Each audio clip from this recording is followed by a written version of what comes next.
At Car Show Clips, where a car is so much more than a set of wheels.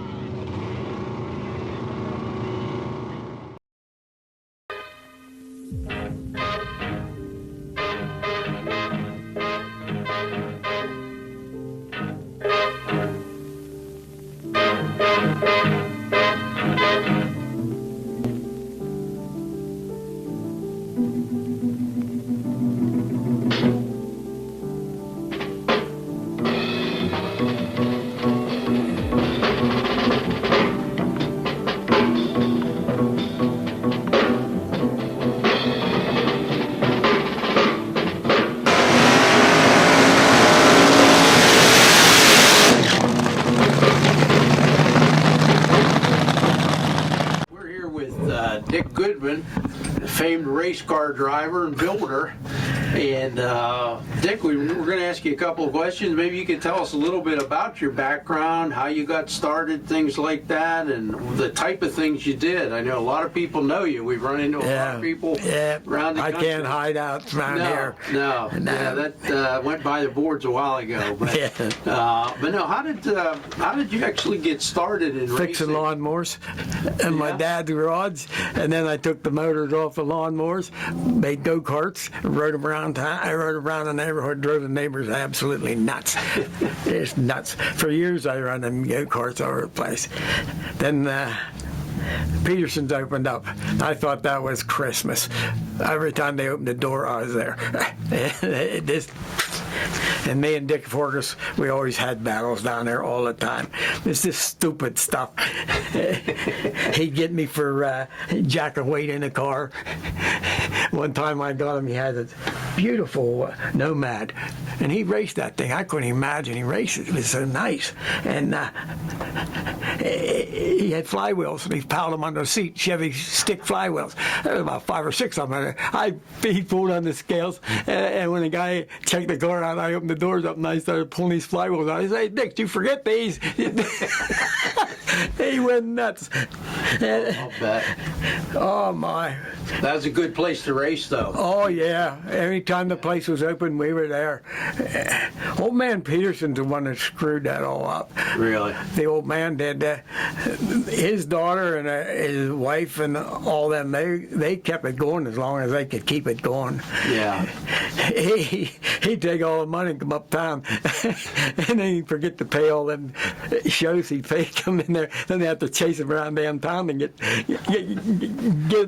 the money so that he could pay the shows and sitting there. Oh, they had good stuff down there. I was gonna say, even oh yeah, a lot of cars. Yeah, Jenkins was down there. Really? Strickler was down there, and then I can't remember the guys make the headers. Oh shit! Anyhow, down in York. Yeah. McCloskey really. Headers. McCloskey still, he really did drive that car. People didn't think he did, but he really was. He was the driver of that car. Yeah. Jerry Stahl. Oh yeah, yeah. And he used to tell people he drove that car, and everybody said, bullshit. No, he was the driver. He really was. Well, did Peterson sort of be a door that opened for you for a lot of these drivers and later on to get you business and things like that? I've been in it. 60 years anyhow. I know a lot of people, and oh my God, I just couldn't start naming them. Yeah. Now, did you graduate from being a driver to a builder, or vice versa? No, we just hooked it all together. And I got this garage over here, and try to get a body shop going from nothing in Altoona is pretty damn tough, because every street corner had a damn body shop on it, and that's when I started putting the race cars at it, and we called that racing, and it wasn't a body shop no more. Yeah. Park race cars all around here, all the carry-on, trucks, trailer, all that shit, and that's what made that garage over there. Sure. It made it, because it was people come by just to see what was here. They didn't come by to get their damn car painted or anything. They'd come by to see what was here. And that's great. It 50 years, it raised all my kids. That little garage raised all my kids. Yeah. And it paid the bills. Yeah. And my second wife had this little sewing store next door here. Between me and her, that was it. Wow. Yeah. Put the kids through school, everything. Simple life, but well worth it, huh? Oh, I'd never change. Yeah. And going back to calming down and doing stuff the right way. Not a chance. No way. No way. I wasn't very good, you know. I was drag racing on the streets and raising hell from day one on. And here I am, 73 years old and sitting in this dumb chair. Well, we're glad you're here. And I still have a race car and stuff. I still have a truck and trailer, all that stuff. I still have it all. It's out back. Sitting. I still get in that thing and crank it up. It's a supercharged Nova, but it gets it done. Is that it runs 8 seconds. That's awful fast for a sedan, you know. That's getting it done. And but it doesn't. Yeah, can you tell us a little bit about the engines that you built and some of the innovations that you... Maui Motors, I built the first Plymouth they had. I built the engines up there in my mom's garage. Oh, man. They bring the parts up there, and I built the engines in the garage. They put it in there, and they won a lot with it. And they got old Delmer Baker down Bellwood. He was helping them out and working over there when he was laid off. And he tore the motor apart to see what I did, try to figure out why it run, and they didn't. He left the shop rag inside the sucker, and they lit it up, and the shop rags, they went everywhere, you know. And so Valley Motors called up, well, this damn thing, you know, blowed up, and then, yeah, give me that load of crap. I went down, pulled the intake off. I says, what about these orange things laying in here? What's that, a muffler or something? And they just shut up, and that was the end. I never did to this day tell them what the hell I did. Yeah. It was so simple, but it made them cars run so fast. Well, that's what I was going to ask you. You're known for winning a lot of races and things like that. Oh, I did. So. As early Plymouth, the wrist pin and the piston was off-centered to keep the rattle down, slap down. All I did was turn the piston to half a turn, and that shoved them up the hole that much distance. You know, just like striking them over, just turned the piston around and put it back on the rod, stuck it back in the motor. It went from like 10 to 1 to 12, just like that. Man. And then I used to drill the timing gears out and crank the timing around. That's all I ever did to them. It made oil pans. I guess everybody does that. You have to carry a lot of oil or babies blow up, you know. Sure. But that's what I did. And how about the fuel mix? I've heard you were an expert at mixing fuel. Yeah, I can still do it. Yeah. Nitro, I can still do it. I got the meters and everything. I was down there, Beaver Springs. Oh, hell. I don't know, 7, 8 years ago. And a guy brought Jungle Jim's car down there to run it. They brought this truck in, trailer, all this stuff. They didn't have anybody could mix the fuel. The guy was supposed to show up. He never showed up. And these guys were there. Well, we'll put a half a can of this, half a can of that. Well, nitro, in 5 gallons, you put a quart of alcohol. You don't put gallons, you put a quart. And that's why they couldn't get it running. It was just chugging around and wouldn't go for shit. I went over there and I filled the can up. I said, you got one of these that you ain't messed up with? And they had one. I put a quart in. I says, it's ready. They says, you're out of your mind. I says, pour it in. That baby went 190-some mile an hour. Is that right? That guy that owned it, he just shook his head. When it took off, the fumes out of that thing burned your eyes. You could hardly stand up. But it went. He still calls here once in a while. He owns a big thing like Bergmeyer's. Yeah. That owns Jungle Jim. And he's a pretty nice guy. He always wants me to come to Texas, but I'm not going to Texas. That's too far. That is too far. Jungle Jim's wife, I can remember when they used to come to Peterson in a U-Haul. The car was in the U-Haul. They slept in that piece out over the cab. Oh, yeah. That's where him and his old lady used to live, in the U-Haul. Yeah, what do they call that? Grandma's attic or something like that? Yeah, and it was sunny. But boy, that sucker would run. I guess. His car, his really run. He got bumped off in the streets. He didn't get hurt in the racetrack. He got bumped off on the road. That's why I always tell somebody, you got more danger going out there in 99 than you do going down a racetrack. Yeah. Because the other guy in the other lane, he's a pretty sharp driver too, and he don't want his stuff messed up either. That's right. I don't want mine tore up either.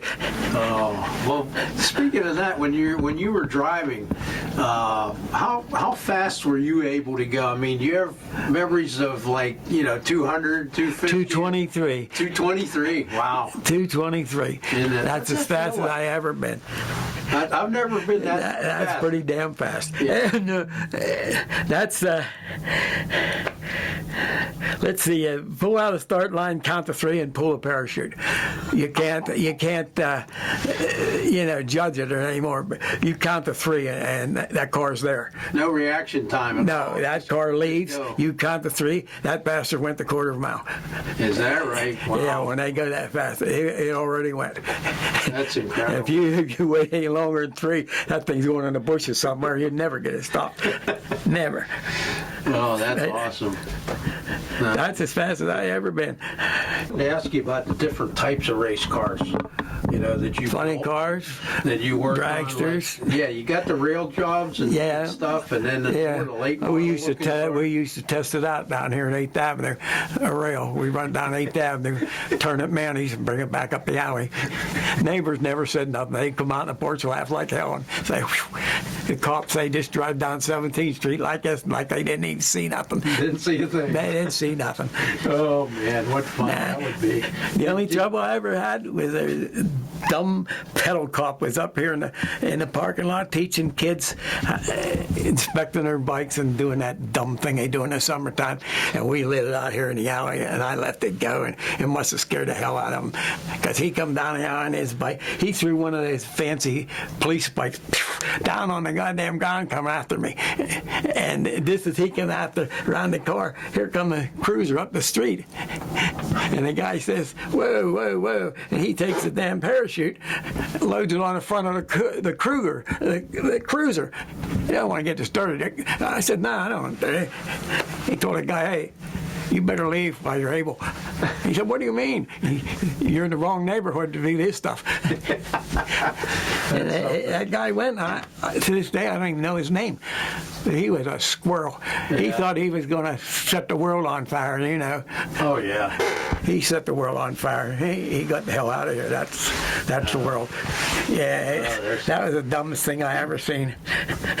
But did you have any particular preference as to the type of race car you like to drive? You like the slingshots and all that? These cars are all right. These metal cars are all right. But sometimes they're pretty damn scary. Yeah. Them suckers don't sit still very good. Yeah. They dance all over the place, and you're not sure where it's going to land. Yeah. You pull a parachute, good luck, Short wheelbase things. It goes pretty good. My boy goes a hell of a lot faster than me now. He has a real fancy carbon fiber Nova and everything, and big dollar motors, and he works 2 damn jobs to keep it running, but that's what he likes to do. So well, hey, I can't say nothing, because I did the same damn thing. Anything, I only worked one job there, just about 9 in the morning to midnight every day over there. But that's about it. Yeah. So you passed those genes on along.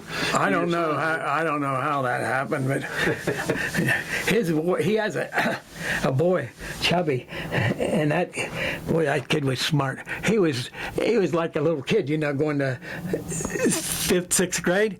He was there taking the motors apart in the pits. People used to come over there. You gotta let him tell it. I said, that kid knows more than you ever know. And he's taking one side of the motor apart while I'm taking the other side apart. I used to crack people up. They couldn't believe that. That's funny. He's a smart kid.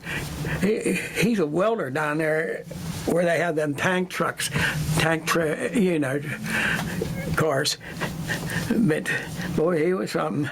Well, he learned young like you did. Yeah, he was pretty good. Yeah. He was all right. He used to like the races. Jimmy goes with me all the time now. I have a son named Jimmy, and he's about my right-hand man. He does about everything. I get in the seat and push the buttons. The new cars are all computerized. They ain't nothing like the old cars. Oh, no. That's why it's not much fun anymore. You push the button, the start line, and sits there, and you push another button, the damn thing takes off. You don't take off. The box takes off. I got you. Yeah, you know what I mean? The box controls the car. All you do is flip the switch and sit there like a monkey. It's no fun no more. Monkeys could do that. Huh? Yeah, it's no fun. I just try to figure out how you could change that around, but there ain't no way. No, too not much, going back. Too much money, too fancy stuff now. That stuff you see on television where you see them pro stocks getting them 03 lights and stuff. You can't do that. There ain't no way you can think that fast. Can you think 0.03 and let the clutch out and count the light? You can shit. There's no way. Yeah. But you see them on television, they'll have 5 or 6 of them running, and they'll all be running within a couple thousandths of a second. Unreal. And all that is the damn computers.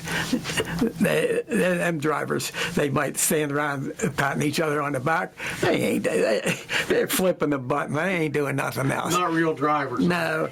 A lot of them had the switch in the clutch pedal. When they let the clutch out, it trips the damn thing. But that's the way drag racing is. Best thing I like is when they have the York reunion down in Beaver Springs. Yep. And I never miss it. They get all the old cars out and all the old buzzards out, and they have a good time. And boy, they get a lot of cars down there. Yeah, that's for sure. I don't know what's going on this year. I haven't heard a peep out of them. Beaver Bobby sent a Christmas card here, and I don't know whether they're open or ain't. I have no idea. Never heard a peep. For all I know, they're closed. Could be. I don't know. But but Pittsburgh's open. That's this 45 minutes over the hill. Yeah, they're reopening this spring, I heard on the radio. Yeah. Boy, they put the shows on. Yeah. And the people that bought that thing, it makes Maple Grove look like a farm field. Really? Everything is first class, brand new, electronic television shit built in the ground, all that stuff. Yeah. Boy, that's something. There's one other one, I can't remember his name, but he's not there no more. But boy, they get it all. Yeah. And it's so much fun. Oh my, it's just like you rolled the whole thing backwards. Yeah. Except for the damn boxes. Yeah. Except for the damn computers. The whole thing goes except for the dumb computers. I was going to say, that would bring you back to the way it used to be. The first time they did it, they had the flagman down there that used to start York. Is that right? Yeah. But they don't have him no more. He used a damn tree, but it's all electronic crap now. Yeah. Even them old cars got boxes in them now. Really? Yeah. If you're running up front and in the last, say, 8-10 cars, there's a box in that car. Yeah. Wow. They run that close. But nobody can think that fast. No. Nobody. I don't care who says what. You can't do that. Yeah. Just too quick.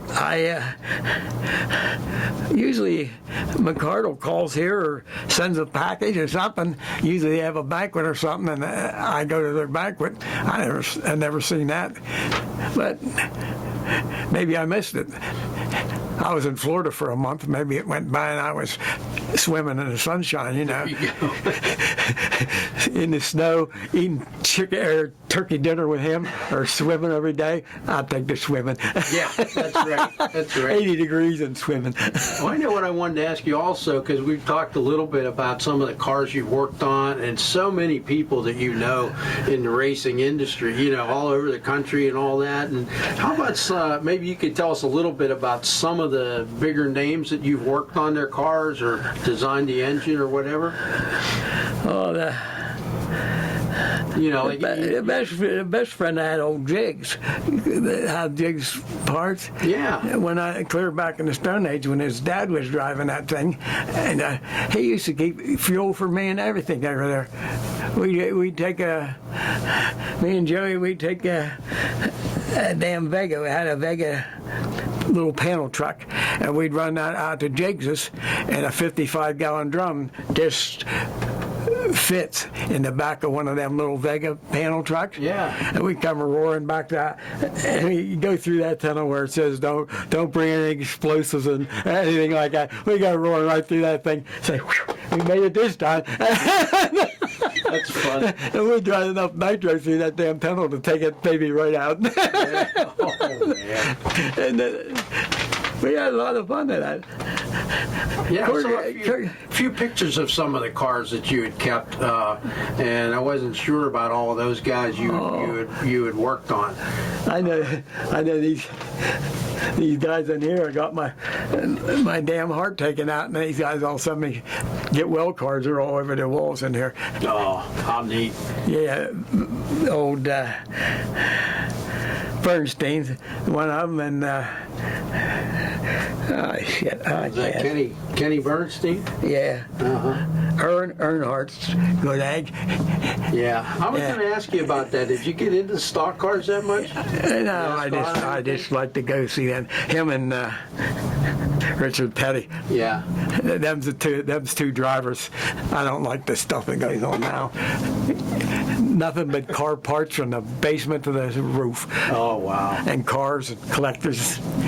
There's probably, over on the far side, there's probably 100 cast iron collectible dragsters and shit. Oh, man. They go from the floor to the ceiling, all the way around, the funny cars. Yeah.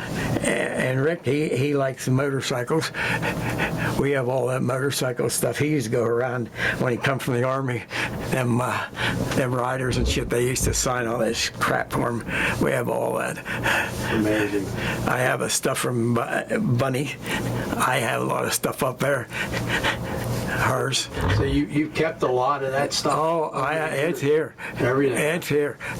Yeah. How many cars do you have now? Do you know? Just how many one. you I wouldn't kept? have no idea. I can't remember. It's It's a bunch of them, huh? yeah. We used to. Our thing was towards the end of downtown Altoona. We used to build Vegas. Put 327s and 4-speeds in Chevy Vegas. Yeah. And we go downtown and they get them on. That McCluskey always needed quart oil or something, you know, or his car wasn't running or something. We always wanted to go out on the expressway and run them off, but nah, they didn't want nothing to do with quite, it. huh? They park up there by Gables and egg them on, and they was on the other street. They have to walk up. I stood up there. They walked over around just to piss them the hell off. And Those were the days. Huh? then I went home. The rail jobs now were designed differently, and then after a while, after those front engine jobs blew up a couple Yeah. times, people put Put 'em engine in the back. Did you prefer any of that, or did you pioneer any of that? No, but I don't like rear engine cars. A front engine car, if you got a good one, it'll clean the rear engine car anytime. Yeah. A front engine car is quick, so quick. Is it just better balance or weight transfer, or what? what's the secret? That and the weight. A front engine car doesn't weigh anything. Yeah. I think mine weighed with the motor, with a Hemi in it, and a tank of fuel, and the whole car weighed 1,600 pounds. Ready to go. Yeah. that's nothing. Yeah, right. You stick that in there, pour 90% in the gas tank, and hang on. That sucker will go. Oh. Slipper clutch. I used to have a slipper clutch. I didn't have no transmission to let it go. And the clutch is like a little go-kart. They just slip out. You set the weights on the fingers for how far you want it to lock up. That's how you do it. You just add weights. They still use them. That's what's in the funny cars and shit right now. Except they have 5, 6 discs stacked in there. I just had 2 back then, disc 2. But it worked. It worked fine. The only trouble was I didn't have no reverse. You had to push the car. You do a burnout, you had to get guys to push the car back to the starting line so you could stage it. Now, you have to have reverse. It don't matter what kind of car, you have to be able to back it up. Oh. They have reversers and shit. They didn't have such a thing when I was there. Yeah, different rules. All you had was a bunch of buddies jump over the fence and give you a push. That's all you had. That was reverse. Yeah. Well, things were simpler back then, right? Oh, yeah. Yeah. But you still went fast. Oh, my. Old Hemi. So I wish I had a dime for every Hemi I blew up. Oh, my God. That guy out there by Stuckey Ford they have the junkyard on the other side of the railroad tracks. I can't. McClanahan's, I think it was. Yeah. There was a guy there that used to run the scales, and when people junk cars and shit, they'd pull them over the scales. He'd weigh them, and if they had a Hemi in them, he'd push them off the side. Then he'd call in there. A bunch of us kids used to go out with a pickup truck. We'd tear them babies out and bring them home. Some of them we paid $30 for, you know. Yeah. Amazing. Unbelievable. Now a Hemi's 50, 60 grand, but then back then, $30. Sure. Oh, man. Then we put adjusters. So Honest Charlie sold these things to make hydraulic lifters, solid lifters. We used to put them in, and that's the end of a Hemi. Though they just blew up after that because they rev up to you too dumb to push a clutch in, you know. Yeah. Them little bushing kits, they took a lot of Chryslers out of this valley. Oh, man. You know what? I'll bet we could do about a 3-hour film on you. The way that you keep bringing some of these names up, like Honest Charlie and stuff. Like those were the guys who were in the magazines when I was a kid. Honest Charlie still got a shop. Yeah. Just a little one. It's not big like Jigs and Summit and all them. It's not big. It's little, but he still has one. He still sells old shit. He has the good stuff. Well, you knew who the good guys were. And I don't know whatever happened to Doug Herbert. He was on a house afire. There, he was running that damn dragster. Maybe that's what killed him. I don't know. But I don't hear nothing about Doug Herbert anymore. I don't hear a damn word. They had a big parts place down south because we used to buy pistons off of them all the time. But I haven't heard nothing about them. Say 4 or 5 years, so I don't know. Well, another question for you. When you were trying to keep your car going and the things when you were racing and all that, always took a lot of money in that. How did you acquire sponsors, or did they find you, or what? Me, panhandling. Yeah. Sponging. Couldn't make somebody. You go to a garage and whine and bawl a little bit, and somebody buy a set of pistons, go out to Wilcox, and they order a set of pistons. And that's Wilcox helped me out a lot.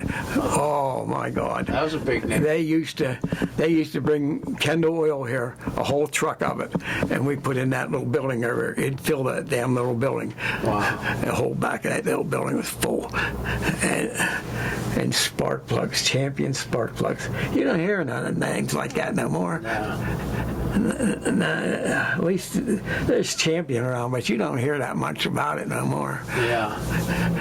Now, one of the things you mentioned when we were talking off camera here, talking about like maybe an appearance fee for you to show up or something. Oh, over Keystone. Yeah, they used to. We made one pass over there one night. It was close to 200 miles an hour, and that guy, ever since, he's a big guy, big fat guy. But, I still think he's over there. I think I seen him, old gray-haired bastard. I think he's still over there, still at the racetrack. I don't think he owns it or nothing, but I think he's still there. And yeah, we go over there. Anything that you could rip the place up, I'd get $300 for that. Wow. Which $300 in the 70s, that was a lot of money. That's for sure. Now, I imagine Force don't even like that sucker for less than $500,000 or something. Because he has, last I seen, he had 5 trucks and trailers. One was nothing but motors, and then he had a machine shop, a complete big-time machine shop in one of them. He had one full heads and then clutches. Every time they run that thing, they took the heads off and they take the clutches out and they throw them off to the side. They don't run them twice. Really? Every time they pull the engine down, they put a fresh set of heads on and a new clutch in it. Man, it's unbelievable, the money. Unbelievable. I can't imagine where they get that kind of, they paid the bill. But Castro, yeah, I imagine Castro spent a lot of money because Force paid the gang. He even had a trailer, and I think that was his daughters were in the trailer. They had like a greeting thing. They had tables in there like they was having a banquet, you know. It was sitting there, and they had it stocked all the time too. Sure. He was the nicest guy I ever met, John Force. Is that right? Kenny Bernstein's the most miserable bastard I was ever around. Everybody was trying to do him. And he had the world Budweiser by the ass. You know, he had everything by the ass. But he acted like a How about guys like Tom McEwen and the Mongoose and, you know, people like that? Oh, they're gone. Yeah, Don Prudhomme. Yeah, he's still out. Snake. He's still out. He's selling most of his stuff off. I seen it in the paper. He was selling them cars off. I can't believe that. Yeah. Man, they'd be nice cars. I have a book where they still had the truck and trailer with open trucks, old Dodge truck with the toolboxes on the back, and the cars went up on the angle. He still had that sucker. So's McCune has his too. Those two still go to shows and stuff. They still scratch and aim, and you know, and they're still at it, but they don't race anymore. Nah, they're done doing that, I guess. Yeah. I don't know why. Well, it sounds to me like you still got the fire in the belly. Me, I'd still go till they shovel this dirt in my face, you know. I'm not very good because I can't cut a light for shit. Them computers eat me up. But I have a computer, but I don't know how to turn the damn thing on. Well, hey, listen, I think we're going to wrap up our film. Yeah, goodbye. Glad to get rid of us, huh? Yeah, go home. But I'll tell you what, it's been a great pleasure, Dick, talking to you, and we could be here for hours upon hours. Yep, you can be here forever. You're just a wealth of information. You want to go from room to room? I'll show you more stuff than you ever seen in your life. There you go. And now we're so grateful that you took the time to be with us, and car show clips, and we'll get you on the internet, and a lot of people are going to love to see this, I can guarantee you. So we'll keep you informed. What the hell's an internet?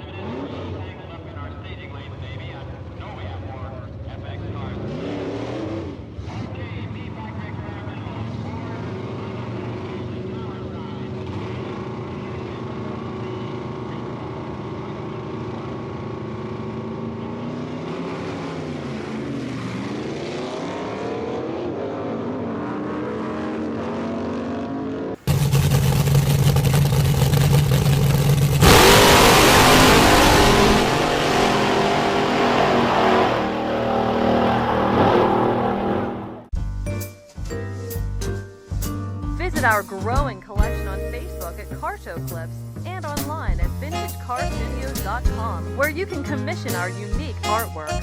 Enjoy the memories and the machines.